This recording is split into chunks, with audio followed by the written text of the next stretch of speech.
being president of the New Mexico JVS Chorus. And on behalf of the chorus, we are delighted to be singing to you this afternoon here at the beautiful National Hispanic Cultural Center, and we want to send our love as its National Autism Awareness Day. My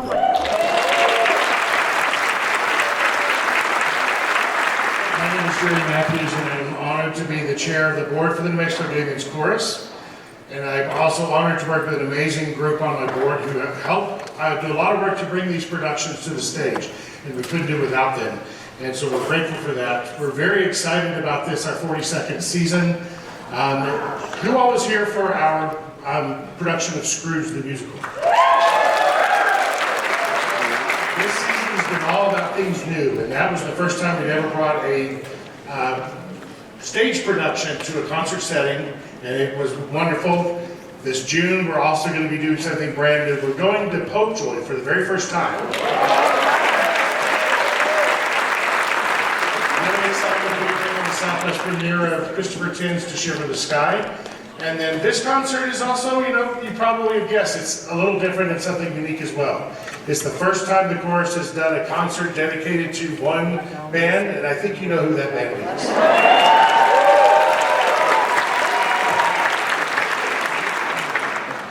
Now, I'd be remiss if I didn't, of course, share that the first 3 months of 2023 have not been great for our queer community.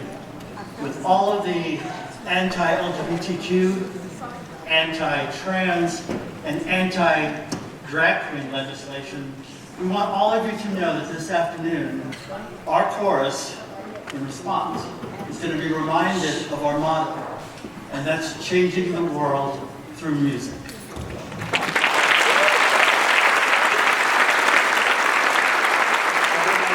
Shout out to our recent legislative session and the governor with the things that the movement they made there. New Mexico will soon be the safest state in the country.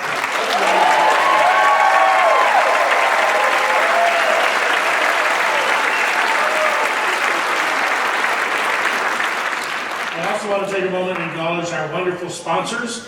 You saw their logos and stuff up on the screen. You see their information and their ads in the program. We could not do this without their support, and they would love for you to be able to come in and tell them that you appreciate their support as well. And I'd also like to thank all of you who have been donating to us. Ticket sales will only pay for a portion of the cost for us to put on these productions, so thank you for your donations. Speaking of which, I'm going to challenge you. The last 2 performances, we had a great audience in Santa Fe. We were sold out here last night. For the 50-50 raffle, both of them raised around $900. I think you can outdo that. And secondly, after the show, there will be some chorus members out in the audience with purple buckets. If you feel moved to add a little love to those buckets, please do that.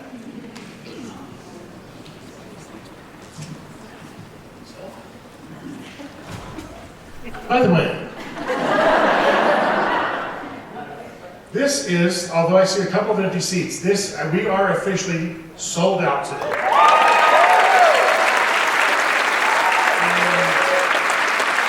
It's been amazing. And this show, actually, today's show was sold out last week, which is the first time that's happened. So thank you.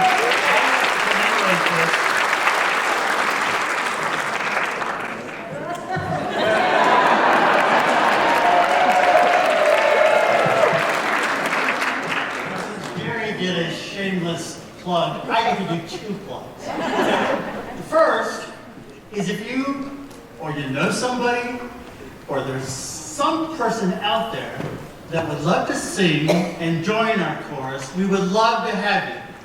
So please, and our next production is going to be the biggest production the chorus has done in our 42 years. So please, come on out, audition next Sunday. For more information, you can look into your program or come to our website. And speaking of website, we want all of you to please join our email list, because it's important that we hear from you, but that you also hear from us. So, in the words of Freddie Mercury, the only thing in life is to be fabulous. As long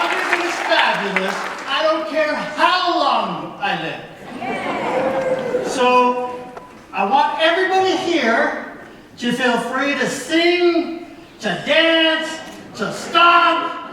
So, Boqueño, are you ready?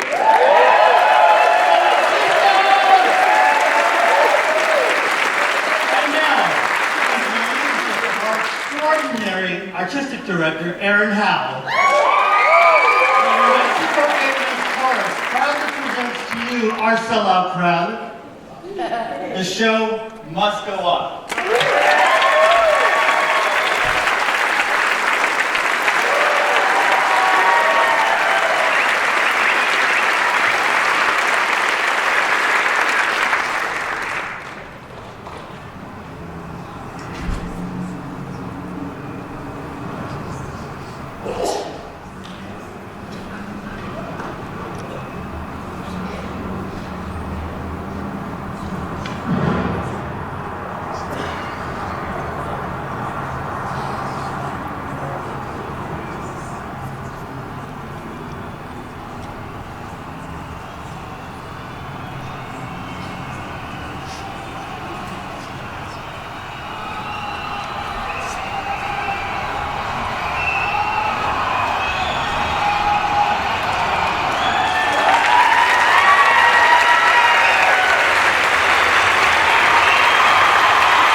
legends, and I quote, "This is Queen.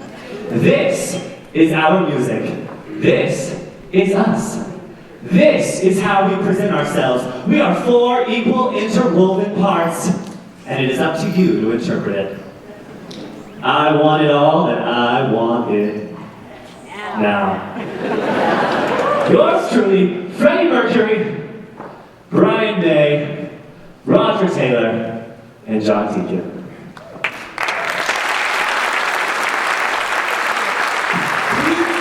In 1971 and in 1973 signed their first recording contract with EMI. Before starting Queen, May and Taylor played together in the band Smile. Mercury was a fan of Smile and encouraged them to experiment with more elaborate stage and recording techniques. Little did the world know what was coming. Mercury, with his alluring personality and stage presence, and of course, his grandiose appearance, translated to him choosing the band name Queen. Though the other members were unsure of its name, Mercury insisted on the larger-than-life title. Deacon was recruited in 1971 before the band released their debut album in 1973. Mercury noted in an interview that he chose the name because, quote, "It is very regal, obviously, and it sounds splendid. It's a strong name, very universal and immediate. I was certainly aware of the gay connotations, but that was just one facet of it," end quote. The multifaceted name reflects Mercury himself, as it was to be provocative and pompous, while also providing speculation, much like his androgynous style and sexuality. All in all, the name is grand, large, and complicated like Mercury's inner self, musical skill, and appearance.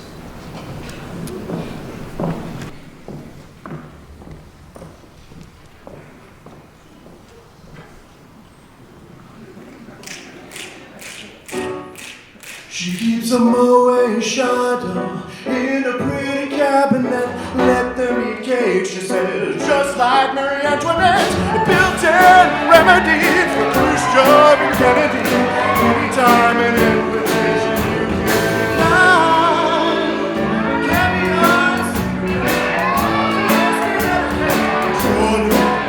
she's a killer queen, gunpowder gelatine, dynamite with a laser beam, guaranteed to blow your mind. Anytime, recommended at the price, sensational and appetite. Wanna ride?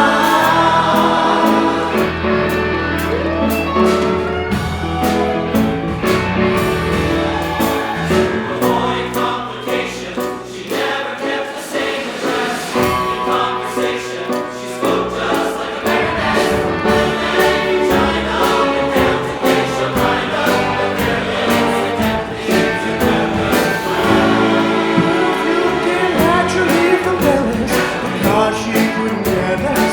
She's a killer queen, gunpowder gelatine, dynamite with a laser beam, guaranteed to blow your mind.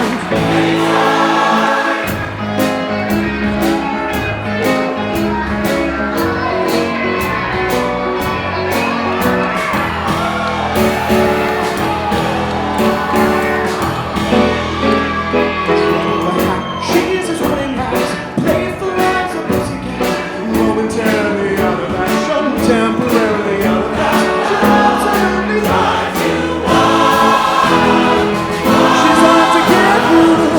She's a killer queen, gunpowder gelatine, dynamite with a laser beam, guaranteed to blow your mind. Recommended at the price, sensational and appetite. You wanna try? You wanna try?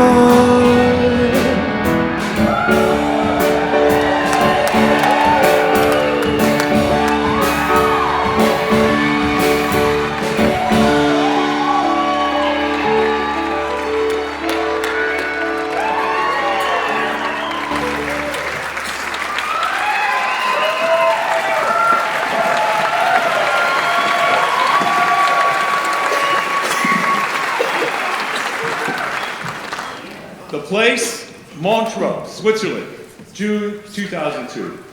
I had just left some diplomatic meetings in Geneva, organizing long-term HIV relief for the world. It was my birthday, so Mark, my husband, and I took the train from Geneva to the other side of the lake, to Montreux.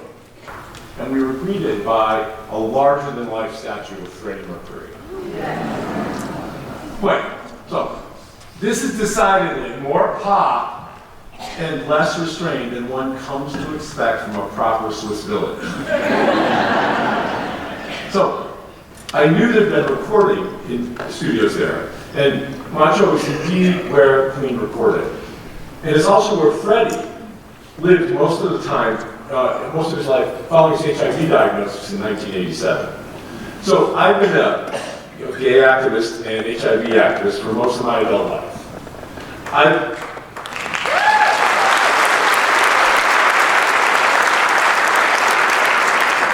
So I lived through those years, losing friends and lovers before effective treatment for HIV arrived.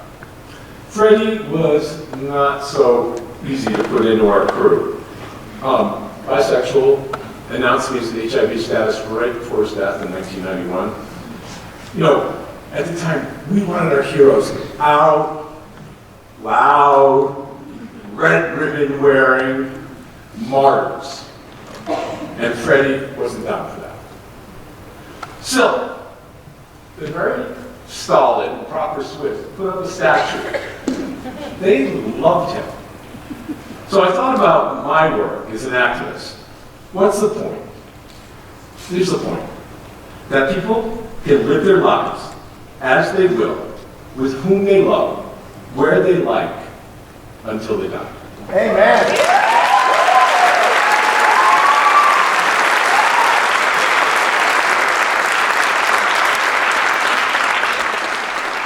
And Montreux certainly loved him. That's my story.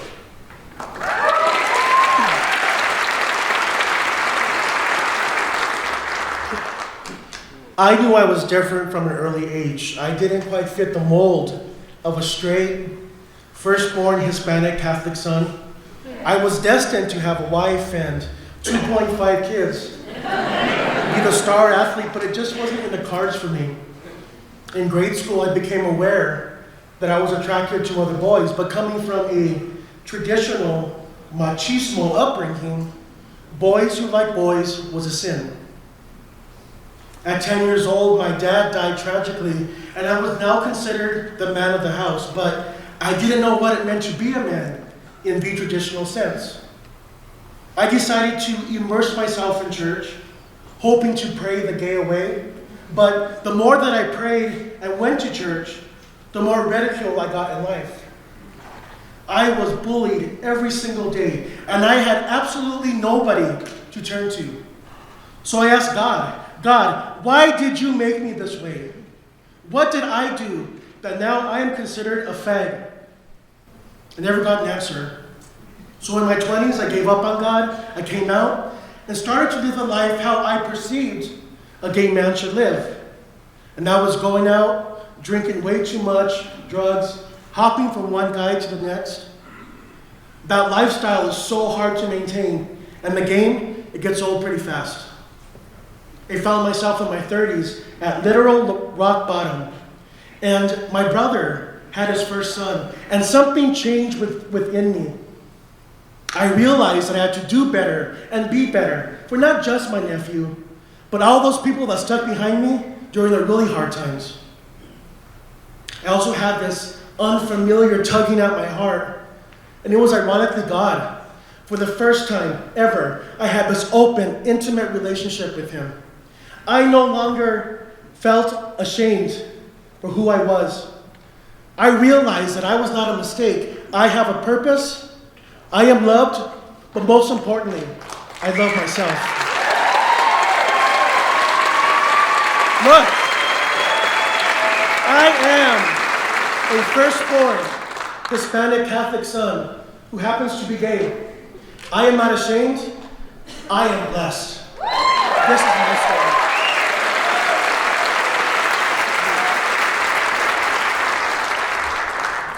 As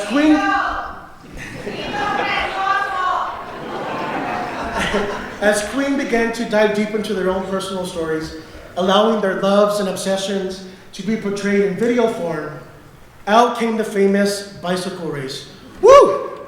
So steamy for its time, MTV even banned the video, and that was when MTV actually played videos, right? We encourage you to YouTube this masterpiece if you have not already seen it. You will have to acknowledge a disclaimer before you dive deep into the depths of so much 70s skin. Or maybe we can share some of the highlights right here on this stage with you, live.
heart torn between two.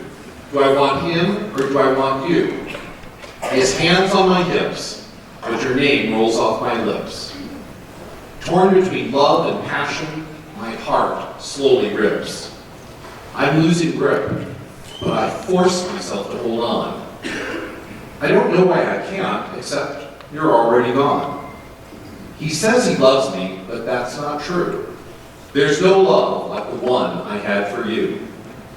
He's seen me smile, he's seen me cry, all over a girl, and he doesn't understand why. From him I hide the truth. I wanted to make her my wife. Now she's gone and he's here, but I guess it's just the bisexual life.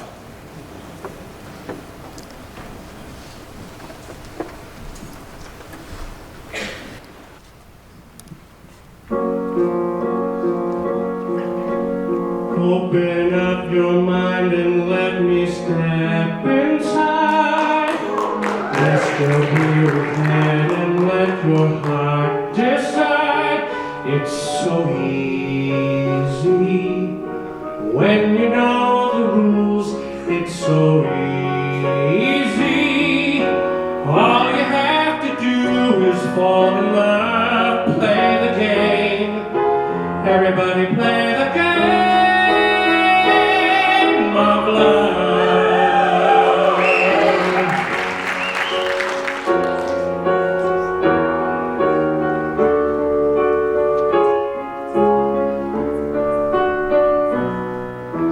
When you're feeling down and your resistance is low, light another cigarette and let yourself go.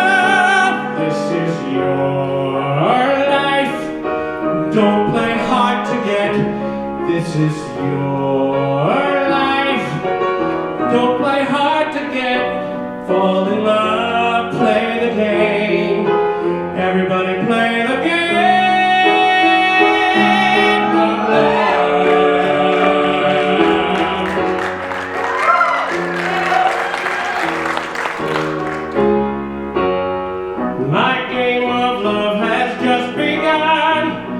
Love runs from my head down to my toes. My love is running through my veins, driving me insane. You'll play the game, play the game, play the game, play the game.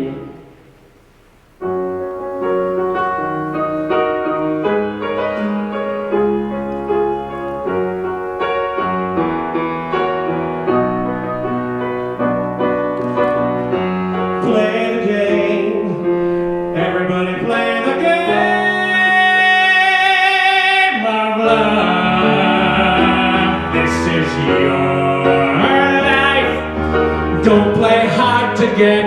It's a free, free world. All you have to do is fall in love. Play the game. Play the game.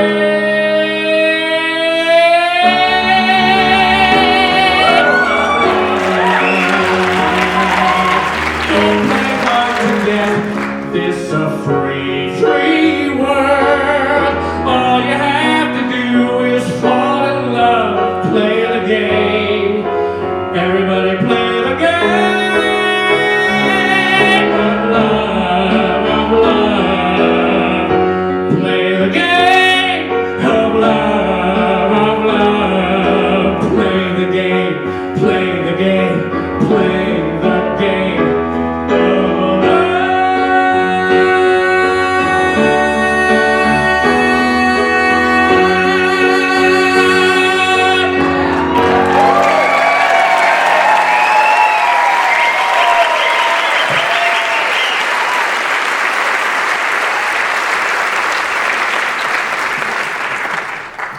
Queen entered the USA in 1974. Queen's agent invited them on a North American tour, and their very first concert here was at Regis University, a private, Roman Catholic, and Jesuit university in Denver.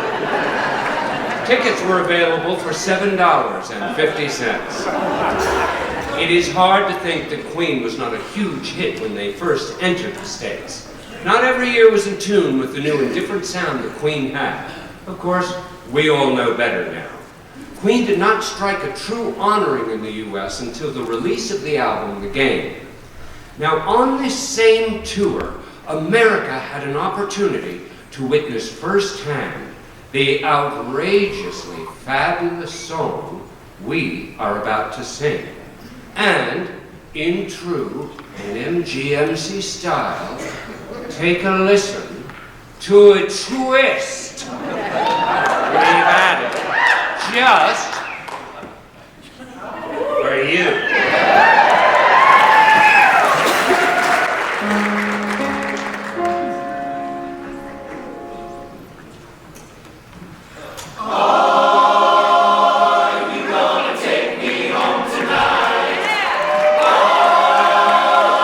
Down the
still my heart.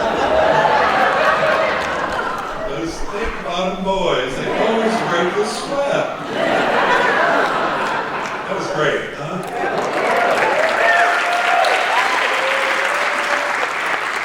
Your life, every time someone screams, pink or blue. Pink or blue. Trying to figure it out. What machine setting to run you through, choosing your life, and how that made you into someone who now often finds it easy to explain your gender by saying you are happiest on the road, when you're not here or not there, but somewhere in between. It's that yellow line that's running down the center of it all like a damn sunbeam. Your name is not a song you will sing under your breath, ever. Your pronouns haven't even been invented yet.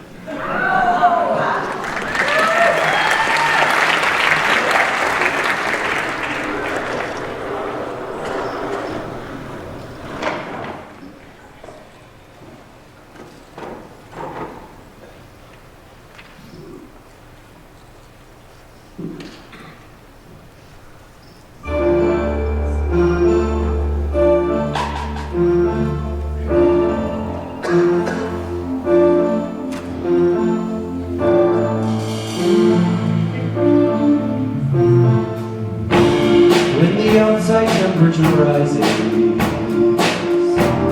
and the meaning is oh so clear. 1001 yellow daffodils begin to dance in front of you, oh dear. Are they trying to tell you something? You're missing that one final scroll. You're simply not in the pink, my dear. To be honest, you haven't got a clue. Oh dear. I'm going slightly mad. I'm going slightly mad. It finally happened.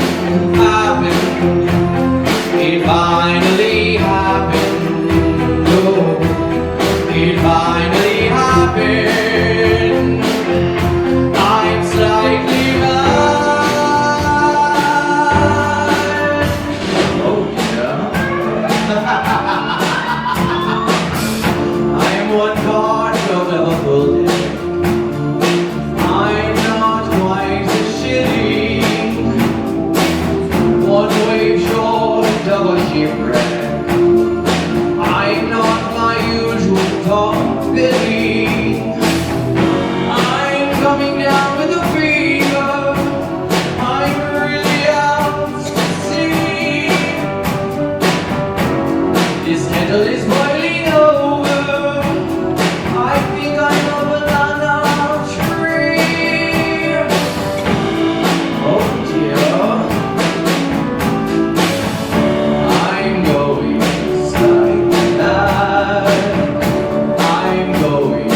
From the time I was a small child, I received enough societal conditioning to know that fairies, sissies, fags, homos, and queers were not good things to be.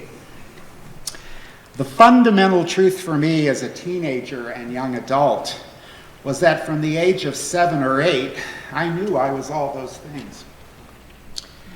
In order to survive, gain acceptance, and deflect any suspicion, I became the perfect son, the perfect student, the model corporate employee. I craved group acceptance and the demand for my talents as visible indicators of my worthiness. And in the process, became emotionally isolated and a very, very unhappy person. Not feeling I could be out at work or with my family and friends, my fear of rejection and discrimination drove me to create 3 different persons inside my one physical body. A face for family and straight friends, a face for the world of business, and a face for myself and others as a gay person. Imagine the energy it took to simultaneously maintain those 3 facades and the constant daily fear of losing all I held dear in life if my secret were known. My body finally rebelled. I had a nervous breakdown when I was 35. I then went through 5 years of intense psychotherapy on my journey back to a better life and emotional well-being. It was the best money I ever spent on myself.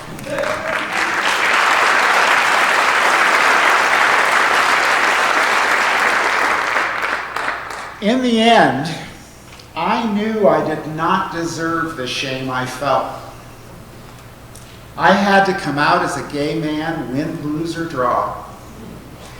Mystics call it the dark night of the soul. I was birthing a new me, a global citizen in harmony with all my sisters and brothers. I was also fortunate. I found caring and supportive medical and psychiatric help. My family and friends did not abandon me. My employer did not fire me. I'm very aware that others like me in similar situations were not so lucky.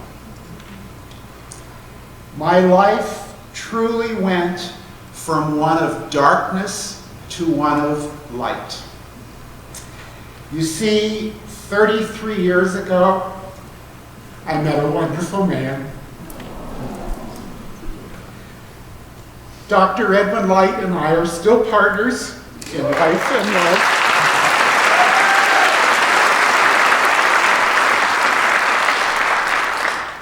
"18 years ago, he became my husband.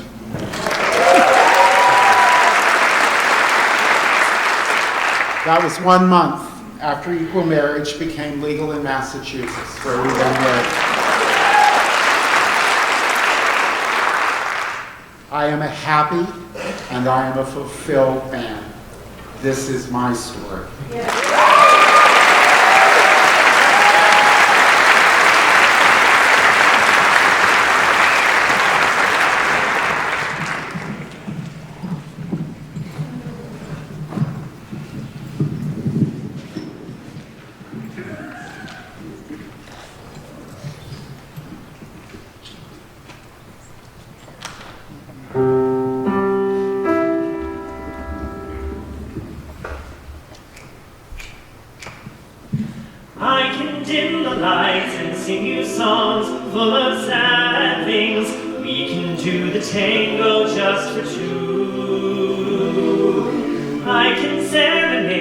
Gently play on your heartstrings, be an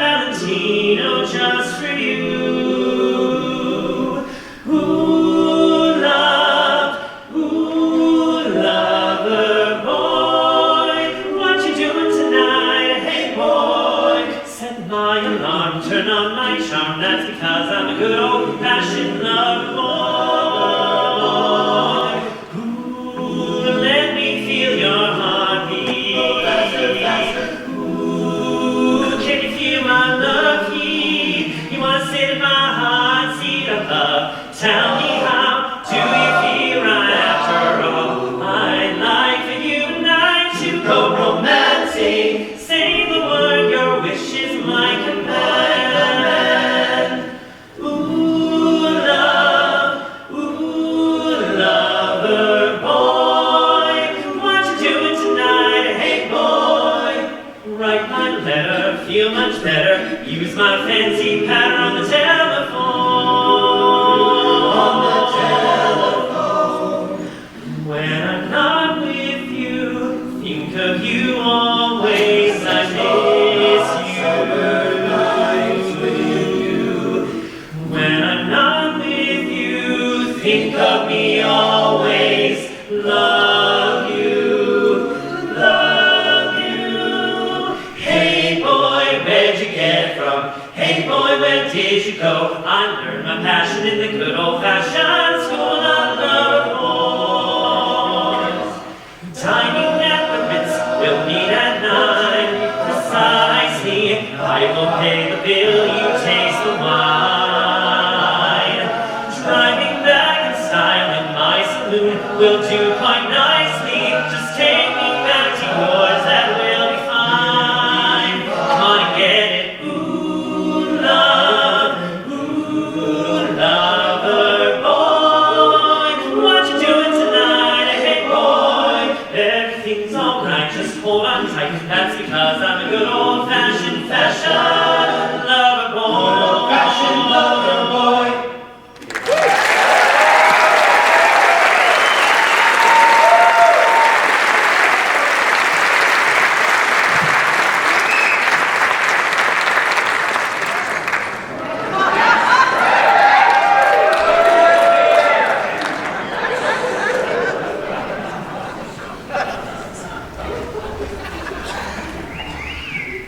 Freddie fell in love with Ben. Though once dedicated and engaged to the woman he called the love of my life, Freddie loved watching, loving, embracing, and being with Ben. One of the closest friends of his life that he ended up falling in love with and dating until he passed away told Freddie early on in their love affair, "Call me when you love yourself." It is hard to say if Freddie ever made it to this point. Only he knew his story. With rumors swirling about his sexuality through media, Freddie and the band did what they do best and created another video that was banned from TV for some time. A video where dressing up in drag was very rock and roll.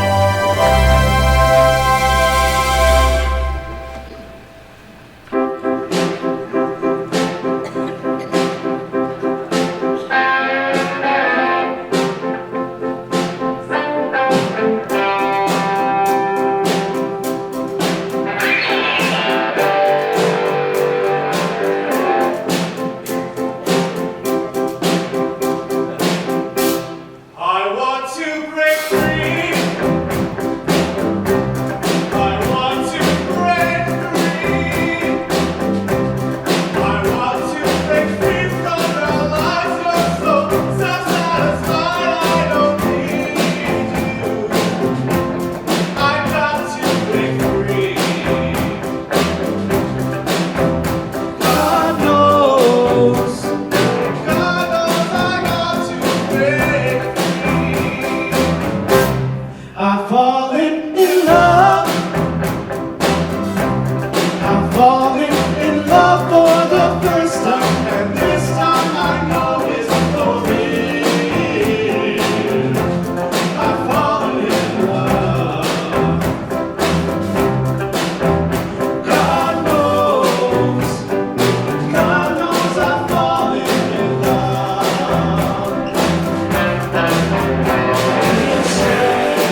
Dum dum dum digga dum dum. Dum dum dum digga dum dum. Dum dum dum digga dum dum. Dum dum dum digga dum dum. Dum dum ba. Dum dum ba. Dum dum ba. Pushing down on me, pressing down on me. No man has war. Under pressure, that burns a building down. Splits a family in two. Puts people on trees. My body, yeah. It's the territory what was told about. Watching some friends we let me out. Pray tomorrow gets me higher. Pressure on people on the streets. Under pressure. Under pressure. Under pressure. Okay. Under pressure. She feels around, keep my brains across the floor.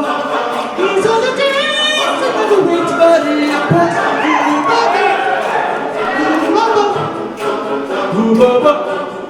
Better. People on the streets. People on the streets. It's a territory what this world is about. Watching some of friends we let me out. Tomorrow gets me higher.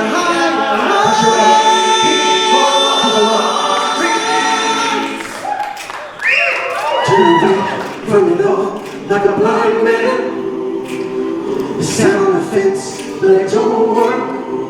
Keep carving up the floor, but it's all slashed and torn.